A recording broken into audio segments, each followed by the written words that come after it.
In today's Health Watch, I want to take a closer look at what appears to be now this latest wave of COVID hitting Connecticut. Specifically, we're going to look at hospitalizations because that tends to be a good, stable indicator of how the virus is spreading.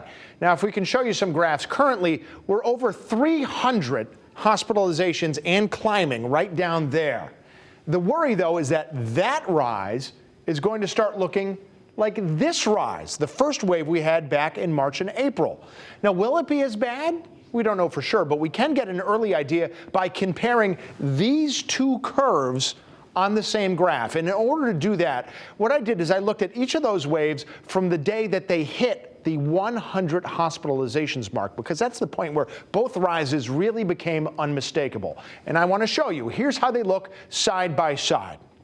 The first wave here in blue, that was March and April. Our current wave right below that in orange. And thankfully, as you can see so far, there is no comparison. In fact, back in March, it took only 5 days to go from 100 up to 500 hospitalizations. And it took only 4 weeks, 28 days, to hit a peak of nearly 2,000.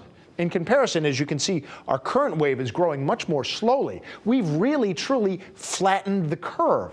Possibly because we're now mask wearing and hand washing and keeping our distance a lot more. Now, that's the good news. The bad news is, notice, by this point in the first wave, things were already starting to round the corner and get better.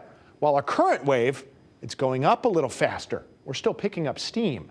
So that's the other side of flattening the curve. It tends to lengthen the curve. So how far will this wave go? That's up to us. We'll find out in the coming days and weeks.